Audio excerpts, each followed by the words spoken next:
Hello, and welcome to Skyrim Bedtime Stories with me, Katie B.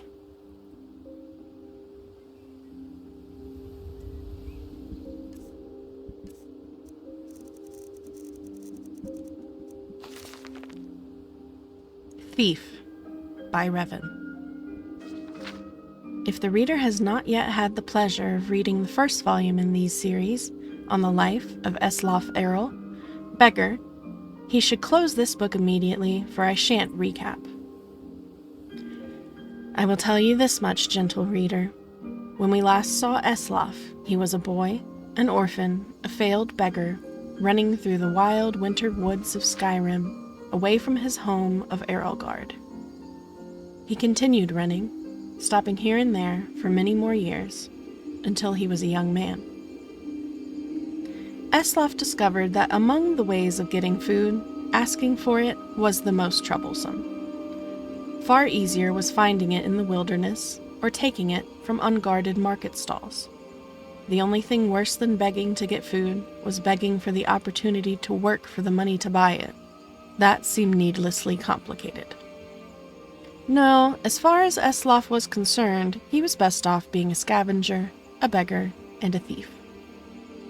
He committed his first act of thievery shortly after leaving Erelgard, while in the southern woods of Tamburkar, in the rugged land near Mount Jensen, just east of the village of Horbeld. Eslaf was starving, not having eaten anything but a rather scrawny raw squirrel in 4 days, and he smelled meat cooking and found the smoke. A band of minstrel bards was making camp. He watched them from the bushes as they cooked and joked and flirted and sang. He could have asked them for food, but so many others had refused him before. Instead, he rushed out, grabbed a piece of meat from the fire, and wincing from the burns, scrambled up the nearest tree to devour it, while the bards stood under him and laughed. "What's your next move, thief?" giggled a fair, red-headed woman who was covered with tattoos. "How do you intend to disappear without us catching and punishing you?" As the hunger subsided, Eslaf realized she was right. The only way to get out of the tree without falling in their midst was to take the branch down to where it hung over a creek. It was a drop off a cliff of about 50 feet. That seemed like the wisest strategy, so Eslaf began crawling in that direction. "You know how to fall, boy?" called out a young Khajiit, but a few years older than Eslaf, thin but muscular, graceful in his slightest movements. "If you don't, you should just climb down here and take what's coming to you. It's idiotic to break your neck when we'd just give you some bruises and send you on your way." "Of course I know how to fall," Eslaf called back, but he didn't. He just thought the trick of falling was to have nothing underneath you and let nature take its course. But 50 feet up, when you're looking down, is enough to give anyone pause. "I'm sorry to doubt your abilities, Master Thief," said the Khajiit, grinning. "Obviously, you know, to fall feet first with your body straight but loose to avoid cracking like an egg. It seems you are destined to escape us." Eslaf wisely followed the Khajiit's hints and leapt into the river, falling without much grace, but without hurting himself. In the years that followed, he had to make several more drops from even greater heights, usually after a theft, sometimes without water beneath him, and he improved the basic technique. When he arrived in the western town of Jotunheim on the morning of his 21st birthday, it didn't take him long to find out who was the richest person, most deserving of being burgled.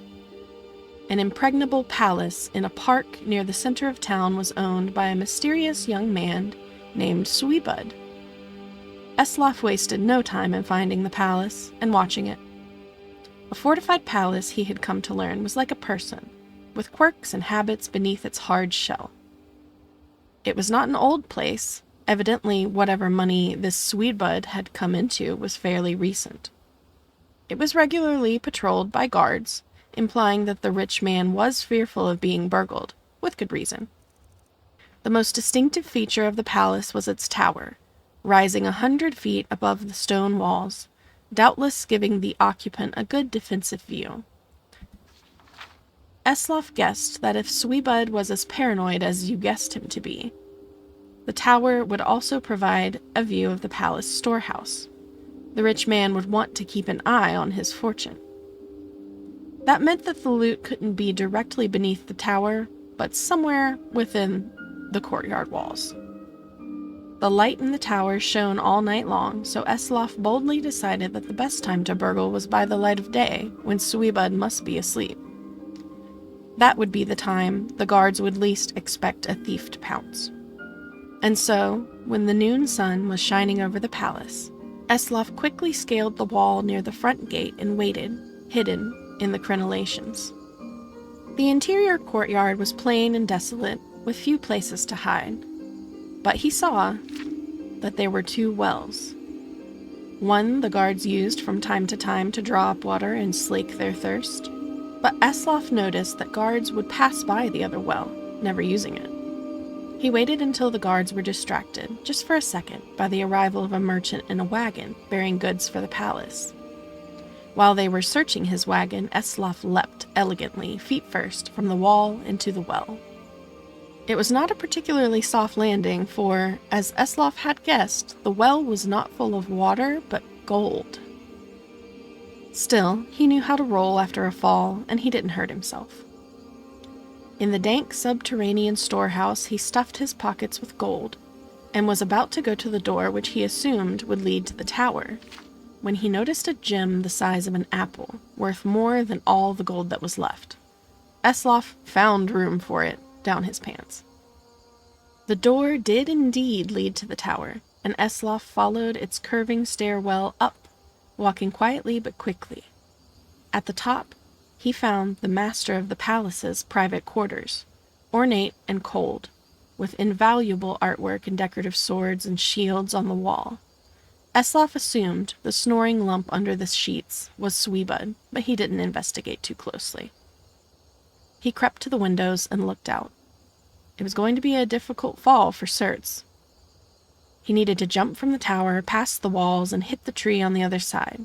The tree branches would hurt, but they would break his fall, and there was a pile of hay he had left under the tree to prevent further injury. Eslov was about to leap when the occupant of the room woke with a start, yelling, "My Jim!" Eslov stared at him for a second, wide-eyed. They looked alike. Not surprising, since they were brothers. Eslov Errol's stories continued in the book Warrior. Thank you very much for watching. If you liked it, click like. And if you'd like to hear me read you more Skyrim Bedtime Stories, consider subscribing. Thanks.